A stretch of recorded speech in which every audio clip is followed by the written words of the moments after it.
My name is Mike. I'm a guy with a low education, having only graduated from middle school. The US used to be called a meritocratic society, but I'd think fewer people care about that nowadays.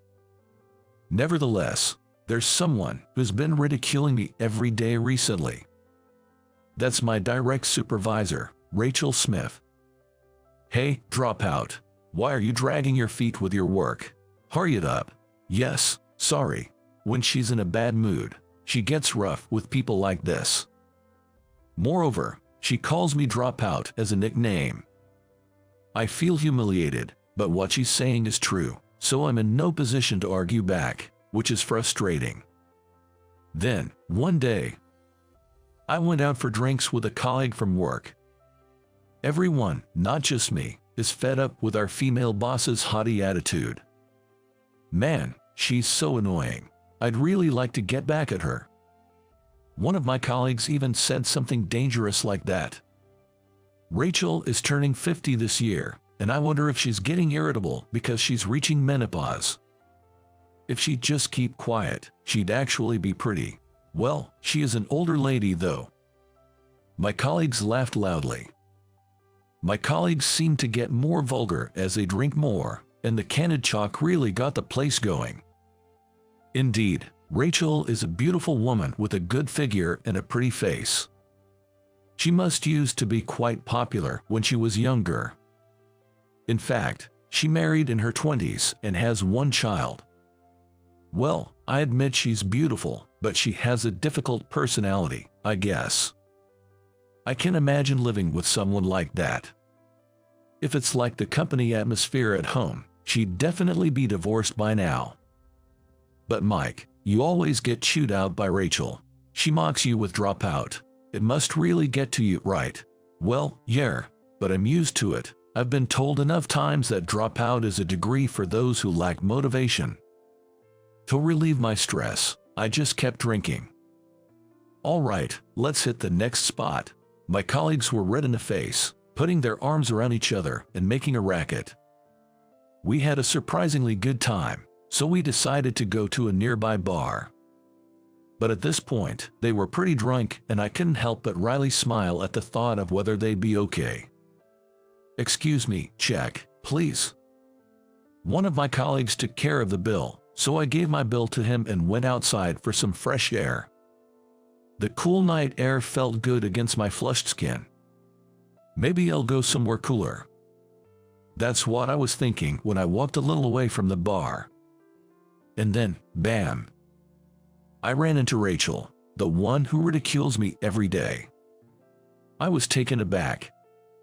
Rachel was dressed nothing like her usual suit attire but in flashy clothes instead.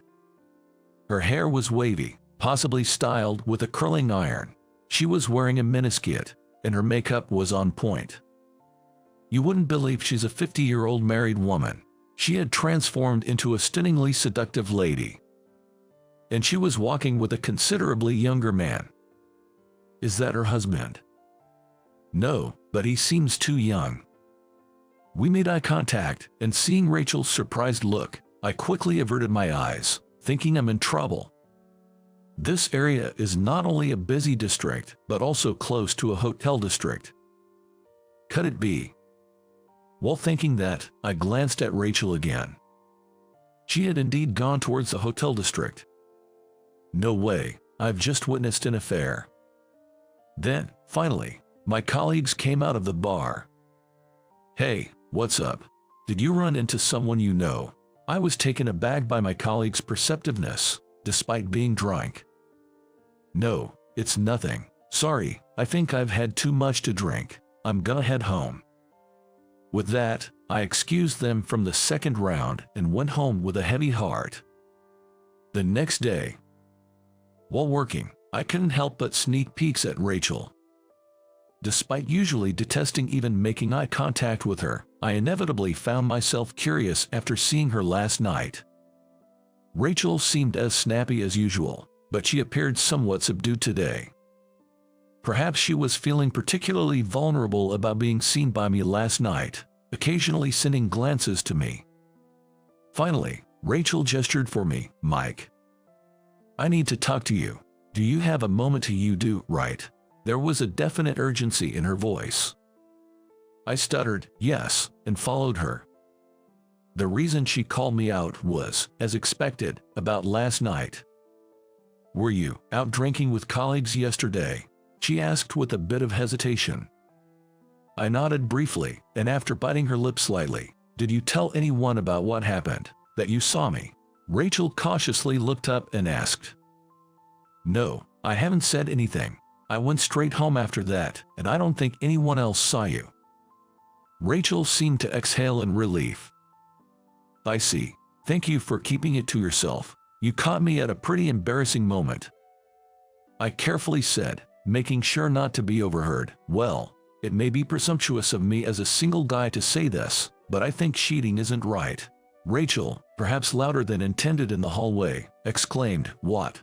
I clarified, nervously, I mean, when I saw you with that man last night, I thought that's what was happening. What are you talking about?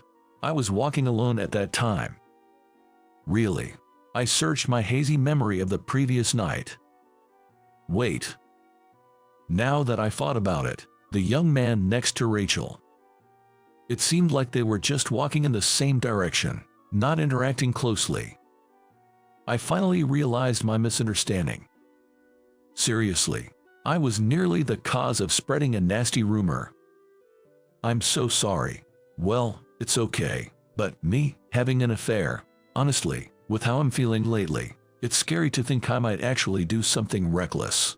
Rachel gave a bitter smile, as if she was almost disgusted with herself for even having such a train of thought. Did something happen? I mean, with your husband? I asked, even though I thought it was somewhat impolite. Oh, you want to know? This story might take a while, she replied with a teasing smile. Today, there was something different about Rachel. She didn't carry her usual boss-like aura. Instead, she felt more like an older sister, oddly approachable. Maybe it's because I kept her secret yesterday that I've gained her trust, could that be it? I'm not sure why, but today she asked me to grab some drinks, just the two of us. It turned out to be an evening where she shared her current harsh reality. I learned she is a former race queen and has some experience as a model. It made sense given her looks. She married a successful businessman. A fitting match for an ex-model. They were happy and blessed with kids. But then, abruptly, their happiness was threatened. Her husband had a brain hemorrhage and collapsed. He survived without life-threatening injuries but was left paralyzed on his right side, leading to a wheelchair-bound life. From that point, the Smith family's life has changed drastically. Rachel found herself doing more at home, like helping her husband dress and use the toilet. Despite being tired from work, she couldn't rest at home and ended up carrying a lot of stress without realizing it. That's why my daughter, seeing this, tacked to her dad's folks. They suggested I take a break and go out with friends, she explained. So, the reason you were heading to the hotel district that time was to go drinking with a friend? Yay, that's right. With a girlfriend, of course, but even though it was a break, I felt guilty for having fun while leaving my husband behind. Saying that, Rachel's face fell into a shadow. She shared her worries about her relationship with her husband growing sour. It seems his pride was hurt, having lived in front of the family as the main provider, and now being treated like an infant every day was making him short-tempered over little things. He's changed so much, he slams the table saying, I can do this much myself, and there was even a night I left him alone in the living room out of frustration. She said with a sad chuckle, then tears spilled from her eyes. I'm trying so hard. Changing his diapers, lifting his heavy body into the wheelchair, laying him in bed, every single day, so why do I have to be yelled at? Rachel's voice was trembling. It felt like she couldn't hold back anymore. But I know he's the one who's truly suffering. He's only in his 50s, and now he's got a body that will never walk normally again, and he had to quit managing his company. It's understandable he's become self-destructive. And yet, I should be supporting him more as his wife. I just can't stand the fact that I'm not kinder to him. I feel like such a failure as a wife." She covered her face with her hands and broke down crying. Rachel, who always took pride and never showed her weaknesses, was now crying in front of me, a subordinate who she used to mock for being a dropout. Looking back, she invited me out for drinks. She must have been so cornered mentally that she invited me out for drinks just to vent, regardless of who it was. Rachel apologized to me, saying, "I've been such a terrible boss," regretting taking out her personal issues on everyone lately. I felt her pain acutely, and my desire to forgive her grew stronger. Caregiving is really hard. I also helped take care of my grandmother at home until she passed away, I said. When I mentioned that, Rachel looked up in surprise. I decided to share my past with her. Originally, I was quite good at studies. Good enough that my teachers suggested I go to a more advanced school. But that dream didn't come true, because my grandma developed dementia. It was just my grandma, my mom, and me living together. After my parents got divorced and we moved in with my grandma. She was always so kind. However, she changed a lot after a fall broke her leg and a long hospital stay. The doctor said she seemed to have developed depression. It didn't take long for her to develop dementia. She would scream loudly and try to leave the house despite not being able to walk far due to the lingering effects of her fracture. This stress of possibly causing trouble for neighbors or putting her own life at risk was immense. Especially after hearing news about a family that was held liable for an accident involving their relative with dementia, my mom became very anxious and would sometimes scold my grandma harshly. Watching the two who used to get along so well argue was hellish for me. Naturally, my mom reached her limit first. She was clearly worn out and looked like she might collapse at any moment. Seeing her like that, I decided to drop out of high school and start working. My mom objected, but I insisted, and ultimately, I prevailed.